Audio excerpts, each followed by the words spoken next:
Jackie Chan is a martial arts icon. The imprint that he has placed on kung fu and stunt choreography is undisputed, as he will go down as a uniquely gifted talent and all-time great. But there's one actor who was able to encapsulate some of Jackie Chan's essence and use it to make a name for himself, and that actor is none other than John Chang. This former choreographer turned kung fu action star has quietly been in some of the greatest films ever made.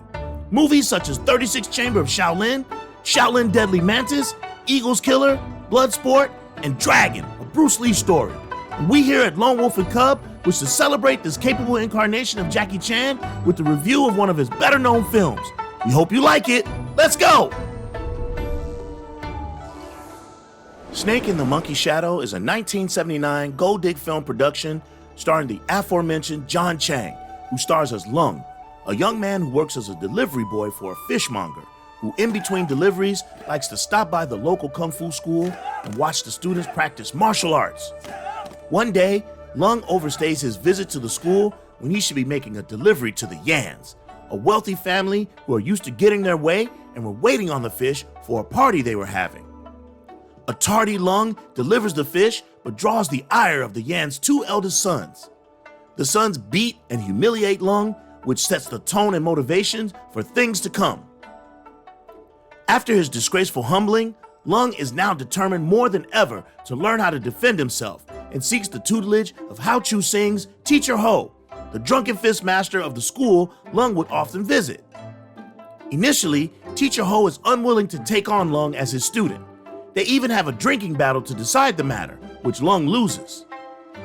Eventually, Teacher Ho agrees to take Lung on as a cleaner and houseboy. Through his perseverance, patience, and determination, Lung begins to develop his own kung fu ability by observing Master Ho teaching others, and by practicing on his own at night.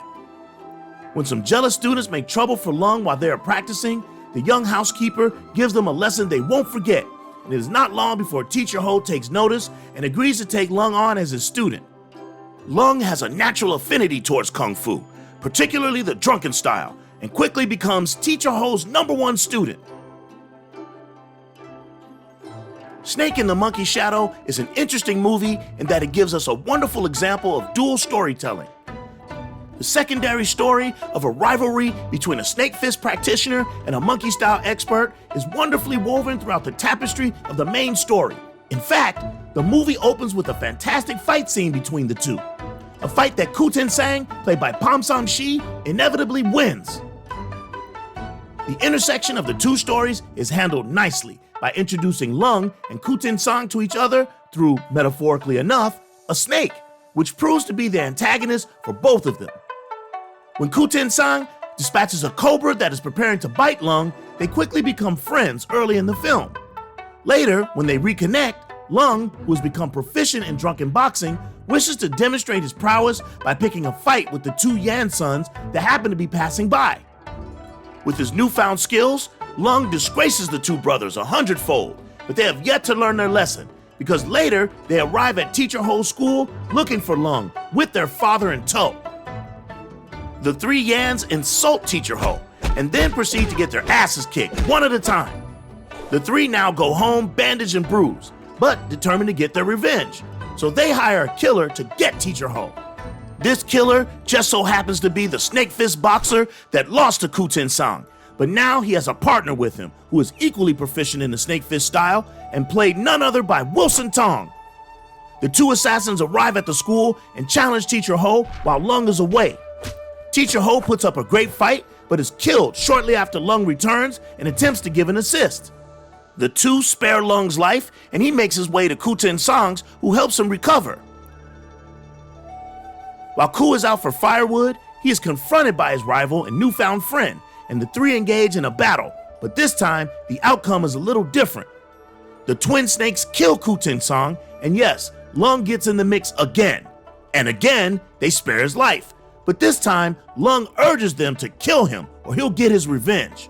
Needless to say, the duo is unmoved by this threat. What happens next is some instruction from an unexpected teacher, a good training montage, and one of the best kung fu finales of all time. Snake in the Monkey Shadow is a great film that has a lot going for it. most of which is that it borrows from the Jackie Chan formula with enough differences that allow it to stand out on its own. The first of which is the two-tier storytelling that allows for differing characters to meet mid-film. The cast is stellar with standouts John Chang, Pam Sam Shi, and Hao Chu Sang leading the way. The next is some fantastic martial arts choreography from assistant directors San Sing and Lau Kar Yoon. Now, while I wouldn't necessarily put this movie's training montages on the same level with the movies from some of Jackie Chan's earlier iterations, this movie does some great things with fights in the beginning and ending. There's also an interesting recurring theme that happens throughout the film about sparing people's lives. Ku Ting Song spares the life of Sia Sa, and it comes back to bite him, no pun intended. The twin snakes spare the life of Lung on two separate occasions, which has a direct impact on the final outcome of the film. The movie has a lot of charm with its emphasis on the little guy who struggles against the powerful. This makes for a relatable hero that we're all rooting for. The score creates atmospheres from sad to whimsical, and you can never go wrong with Dance of the Eight Drunk Gods as your main theme music. The only thing that is strange is the usage of the title. Snake in the Monkey Shadow is clearly a play on the Jackie Chan title, Snake in the Eagle Shadow. In the original, the title implies that the snake style was beneath the eagle and needed to overcome it. If we use the same logic for this movie, the snake style would be under the monkey style and thus would need to overcome it. But that's not the case.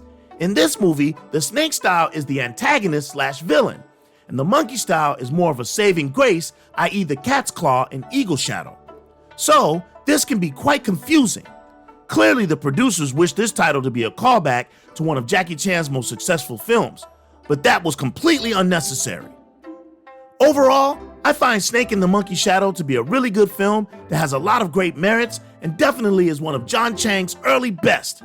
It is a good time on a Saturday afternoon, especially if you like the old school Jackie Chan formula and good old fashioned kung fu fighting. The nostalgic feelings that I have for this movie bring me to give it 7.5 kicks. Definitely recommend. Well, that's all for now. Tell us how you feel about Snake in the Monkey Shadow. Comment below and let us know.